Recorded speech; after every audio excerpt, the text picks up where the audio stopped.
Hello दोस्तों, मैं Ajit sir स्वागत करता हूं आपके इस प्यारे से चैनल LWA में। आज हम लोग क्लास 12 भौतिक विज्ञान का अध्याय नंबर 1 का इम्पोर्टेंट हेडिंग में एक आने वाला हेडिंग है वैद्युत बल तथा गुरुत्वाकर्षण बल के साथ दोनों का आपस में कंपेयर के बारे में पढ़ेंगे। अब इनका कंपेयर करने के लिए या तो इलेक्ट्रॉन लेना पड़ेगा या तो हम लोग को प्रोटॉन लेना पड़ेगा। लेकिन दिक्कत ये हुई कि हम लोग इलेक्ट्रॉन से भी ले सकते हैं और प्रोटॉन से भी ले सकते हैं, लेकिन प्रोटॉन में मान अलग आएगा, इलेक्ट्रॉन के लिए मान अलग आएगा। ठीक है, तो पहले हम इलेक्ट्रॉन पे चर्चा करते हैं। आज इलेक्ट्रॉन पे एक वीडियो बनेगी। ठीक है, इलेक्ट्रॉन पे दो इलेक्ट्रॉन एक दूसरे से कुछ दूरी पे रखे हैं। ठीक है, तो उनके मध्य जो वैद्युत बल लगेगा और उतना ही इलेक्ट्रॉन रखे हैं, दूसरे से उतना ही दूरी पे रखे हैं, तो उनमें जो हम गुरुत्वाकर्षण बल रहेगा इनके साथ तुलना करेंगे कितना कितना मतलब वैद्युत बल जो लग रहा है और गुरुत्वाकर्षण बल लग रहा है कितना कितना लग रहा है, उसी के बारे में हम लोग चर्चा करेंगे। ठीक है, हाँ एक चीज, अब यहाँ पे वैद्युत बल का फार्मूला लिखेंगे। बिना किसी के फार्मूला का कोई डेरिवेशन हो नहीं सकता। तो ये अगले लेक्चर में बता चुका हूँ वैद्युत बल या कूलॉम बल का फार्मूला। ठीक है, 1/4 एप्सिलॉन नॉट Q1 Q2 अपान में R स्क्वायर। ठीक है, ये बता चुका हूँ। ठीक, तो फार्मूला लिखेंगे। फार्मूला क्या होता है? 1/4 epsilon not 1/4 epsilon not Q1 Q2 अपान में R स्क्वायर। ठीक है, Q1 Q2 अपान में R स्क्वायर। अब यहाँ पे देखेंगे इसका मान कितना होता है, तो 9 गुणे 10 की पावर 9। किसका मान होता है? तो इसका मान होता है 1/4 पाई एप्सिलॉन नॉट जो दिया है ये वैल्यू, इसका मान होता है कितना? 9 गुणे 10 की पावर 9। ठीक है, अब हम लोग लिखेंगे Q का मान। ठीक है, यहाँ पे दिया है इलेक्ट्रॉन और यहाँ लिखना है Q का मान। ये कैसे हो गया? ठीक है, तो दिक्कत ये है कि इलेक्ट्रॉन दिया है, Q का मान क्यों लिख रहे हैं? तो Q बराबर से एक फार्मूला होता है। Q बराबर से N इंटू E एक क्या होता है? फार्मूला होता है। तो एगो इलेक्ट्रॉन रहेगा तो N की जगह 1 हो जाएगा। इलेक्ट्रॉनों की संख्या N होता है, E होता है इलेक्ट्रॉन पर आवेश। तो एगो इलेक्ट्रॉन पर आवेश 1.6 गुणे 10 की पावर माइनस 19। तो फाइनल कितना आ जाएगा? 1.6 गुणे 10 की पावर माइनस 19। तो Q का मान नहीं आ जाएगा 1.6 गुणे 10 की पावर माइनस 19, यही तो मान रखना है। तो ठीक है, यही मान रख दिया जा रहा है Q का मान। Q का मान कितना होगा? यहाँ पे भी Q का मान उतना ही होगा, Q1 की जगह पे Q2 की जगह पे भी Q का मान उतना ही होगा। तो लिखेंगे, क्या लिखेंगे? 1/6 गुणा लिखेंगे 1.6 गुणे 10 की पावर माइनस में 19।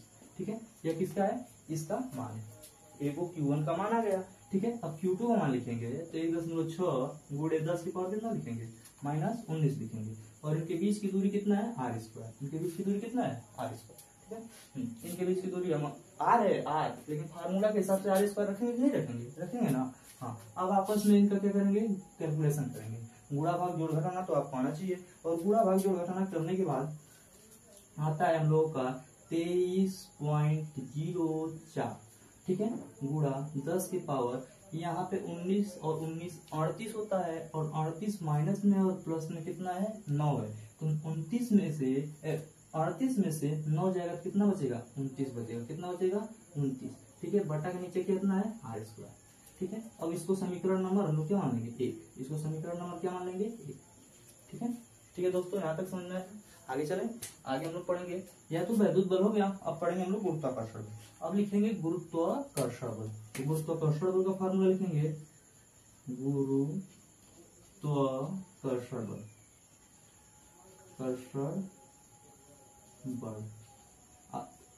गुरुत्वाकर्षण बल। अच्छा, दिक्कत ये क्या है? इसको किससे दर्शाएं? छूट गया, कोई दिक्कत नहीं है, यहाँ पे लिख सकते हैं। आप कितना लिख सकते हैं? Fe का मतलब ये होता है वैद्युत इलेक्ट्रोस्टैटिक फोर्स या वैद्युत बल। ठीक है, दोनों बोल सकते हैं। गुरुत्वाकर्षण बल का फार्मूला कितना होता है? तो गुरुत्वाकर्षण बल को लिख सकते हैं, पहले बल लिखेंगे F, और गुरुत्वाकर्षण को लिख देंगे G। Fg। ठीक है, Fg बराबर से इतना हो जाएगा। Fg बराबर से फार्मूला कितना होता है? तो Fg बराबर से Fe बराबर से फार्मूला हुआ है, Fg रहेगा तो उसके लिए फार्मूला होता है कैपिटल G m1 m2 अपान में R स्क्वायर।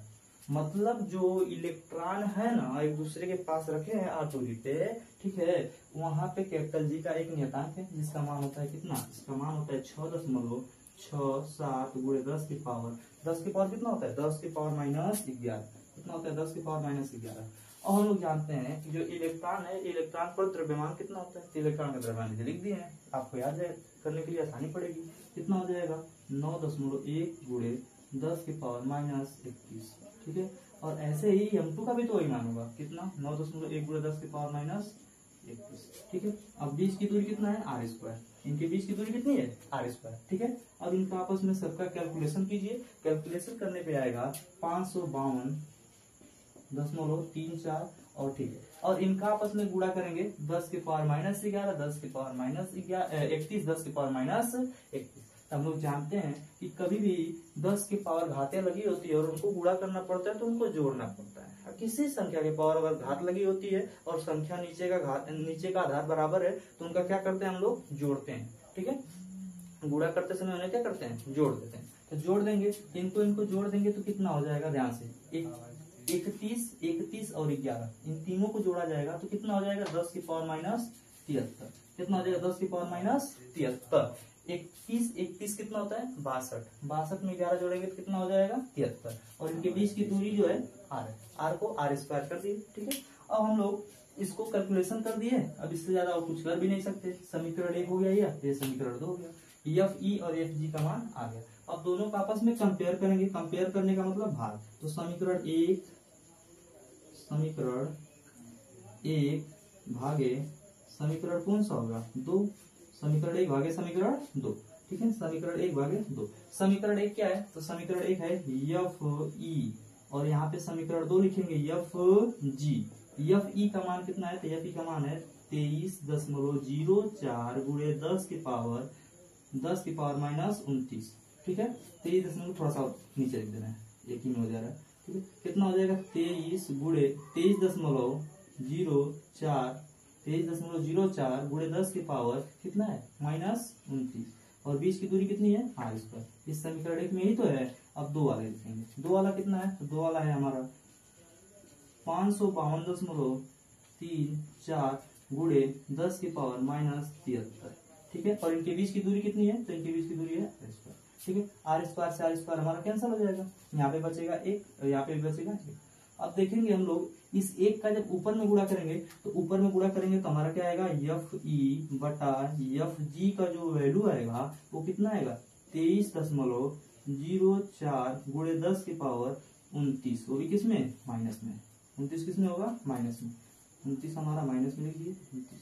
ठीक है, 29 माइनस में लिख दिया और नीचे वाला वही लिखेंगे कितना है 552.34 गुणे 10 की पावर 73। वो भी किसमें माइनस में। अब यहाँ पे देखेंगे इसका इसमें भाग देंगे। भाग देने पर कितना आएगा देखिए। अब यहाँ पे FD बटा के लिखेंगे FG और इसका इसमें भाग देंगे तो आएगा 0.041। क्या आएगा भाग देने पर 0.041। आप कैलकुलेशन कर लीजिएगा, हम कैलकुलेशन कर चुके हैं। कैलकुलेशन करके इनका मान देखेंगे इतना है। ठीक है, अब इनको ऊपर भेजेंगे तो ऊपर कितना है 10 की पावर -29 है और ये जब नीचे से जब ऊपर जाएगा कितना हो जाएगा 10 की पावर -73 हो जाएगा। अब देखा जाएगा कैलकुलेशन करके कि आ रहा है कितना। ये वाला कितना है 0.041 गुणे इधर कितना हो जाएगा। हाँ, एक चीज और यहाँ पे हम मिस्टेक की है। नीचे से जब ऊपर जाता है और पावर माइनस में है तो नीचे से ऊपर जाते पावर किस में जाता है प्लस में।